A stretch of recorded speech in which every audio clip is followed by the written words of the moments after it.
Assalamualaikum dan selamat sejahtera kepada semua murid tahun 4 kooperatif. Baiklah, hari ini kita akan mempelajari tajuk silang menyilang dalam pendidikan jasmani. Kamu boleh rujuk buku teks pendidikan jasmani pada muka surat 26. Objektif pembelajaran kita pada hari ini ada 3. Pertama, melakukan pukulan pepad dan kilas dengan menggunakan alatan. 2. Mengetahui posisi sedia, ready position, untuk bergerak pantas ke arah bola dalam kemahiran gerak kaki. Dan ketiga, melakukan pelbagai pergerakan berkemahiran dengan yakin. Baiklah murid-murid, terdapat 2 jenis pukulan dalam permainan kategori jaring. Pertama ialah pukulan pepad. Yang kedua, pukulan kilas. Cikgu akan terangkan 2 jenis pukulan ini sebentar lagi. Baiklah, pukulan pepad. Maksudnya, pukulan pepad ialah pukulan menghayun raket dari luar sisi ke dalam. Bermaksud kita tolak daripada luar sisi. Luar sisi ni bermaksud daripada belakang ke dalam ke hadapan. Baiklah, untuk pukulan pepad digunakan untuk serangan ke atas pemain lawan. Pukulan yang paling kuat dan deras bermaksud laju dalam permainan jaring kerana 2 sebab. Yang pertama, badan tidak menghalang ketika membuat pukulan. Yang kedua, otot bahagian depan badan lebih baik digunakan ketika membuat pukulan. Otot bahagian depan badan ni ialah lengan dan juga bahu. Itu bahagian hadapan. Kemudian, ada pukulan pepad bahagian bawah dan atas, iaitu untuk clear. Asasnya, pukulan ini dibuat dalam keadaan badan pemain menghadap bahagian hadapan jaring. Sebelum itu, kita lihat untuk membuat pukulan pepad, kita perlu tahu cara memegang raket dengan betul. Di sini cikgu gunakan permainan badminton ataupun raket badminton, dan cara pegang dia kena betul untuk pukulan pepad. Ini merupakan cara memegang raket bagi pukulan pepad. Genggam raket seperti dalam gambar ini, nampak kan? Genggaman tangan. Ibu jari kita genggam bersama dengan 3 lagi jari, manakala jari telunjuk berada di bahagian atas seperti ini. Ini cara kita pegang raket untuk buat pukulan pepad. Kemudian cara membuat pukulan pepad ada 2. Ada 2 cara. Cara A. Lihat di sini. Kedudukan kaki. Sekiranya kamu memegang tangan kanan, pastikan kaki kiri di bahagian hadapan, kaki kanan ke belakang sedikit, pegang raket, kemudian hayunkan tangan ke belakang, tangan yang memegang raket ke belakang. Yang ketiga, tegakkan tangan, seperti dalam ni, gambar rajah ni. Yang keempat, hayunkan raket tu ke hadapan untuk menerima bola ataupun untuk membalas pukulan. Lihat kedudukan lutut dan kaki, bengkokkan sedikit dan pukul bola ataupun hayun raket sehingga lengan awak naik ke atas. Ini cara buat pukulan pepad. Ini nombor 1, langkah kedua, langkah ketiga, langkah keempat dan langkah kelima. Cara pukulan pepad yang kedua, B. Ini kita panggil untuk clearkan bola.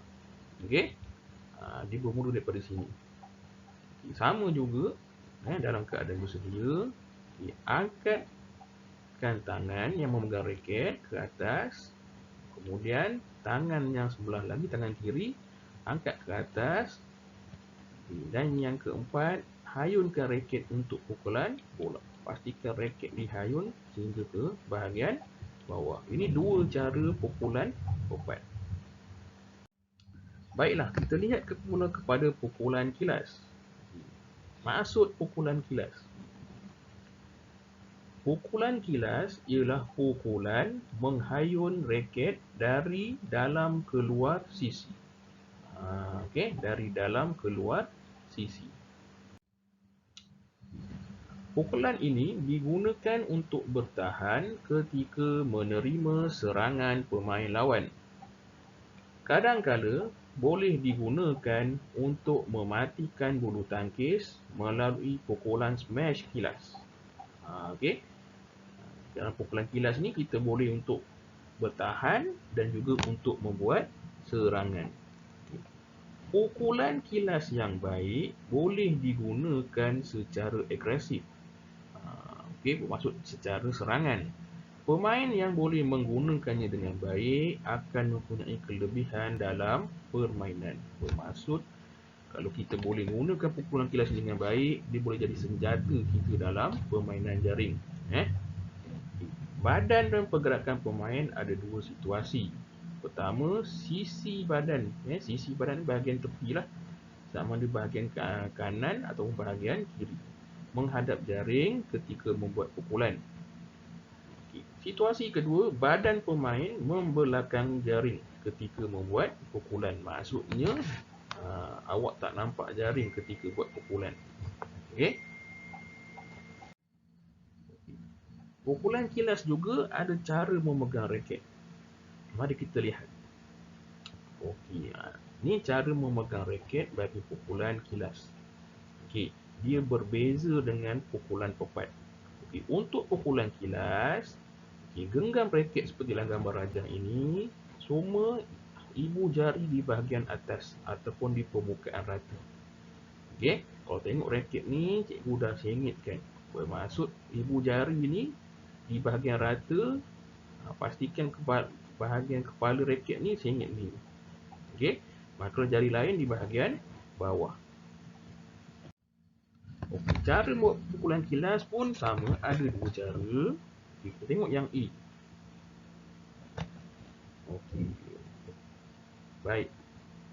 Cara yang A, pastikan kedudukan awak seperti dalam gambar rajah nombor 1 ni. Okey. Buka kaki seluas ini. Kemudian yang kedua, hayunkan raket ke bahagian bawah. Yang ketiga, tolak lagi raket ke bahagian hadapan untuk menerima bola. Yang keempat, hayun dengan kuat ke bahagian atas. Yang kelima ini ialah selepas kita menghayun ataupun membalas pukulan bola yang diberi oleh pihak lawan. Okey, cara yang B pun sama. Okey, ni cikgu cakap bahagian sisi badan menghadap ke jaring. Okey, daripada nombor 1, pergerakan nombor 1, pergerakan nombor 2, pergerakan nombor 3, pergerakan nombor 4, pergerakan nombor 5 dan pergerakan nombor 6. Baiklah murid-murid, tugasan kamu pada hari ini, pertama, buka modul PDPR Helaian Pendidikan Jasmani hari ini, iaitu cikgu dah tuliskan hari Isnin dan tarikh 17 Mei. Okey, dalam modul tu awak kena cari bahagian pendidikan jasmani. Okey, jawab latihan yang disediakan, murid boleh rujuk kembali video ini dan juga buku teks Pendidikan Jasmani muka surat 26. Sekiranya latihan telah selesai dijawab, murid diminta menangkap gambar dan hantar kepada nombor telefon guru sebelum atau pada pukul 5.30 petang. Murid boleh cuba membuat pukulan pepad. Okey, yang ketiga ni, aktiviti ketiga ni awak boleh buat di rumah. Murid boleh cuba buat pukulan pepad dan kilas. Dan halakan ke arah dinding rumah. Sekiranya kamu ada raket dan juga bulu tangkis. Kalau kamu ada raket badminton dan bulu tangkis, awak boleh buat pukulan pepad dan kilas, tapi menuju ke arah dinding rumah. Okey. Digalakkan murid membuat rakaman video dan hantar kepada guru. Okey. Contoh pukulan pepat dan kilas, awak boleh tengok pautan video yang cikgu hantar dalam grup WhatsApp. Okey, sekian, terima kasih, selamat mencuba.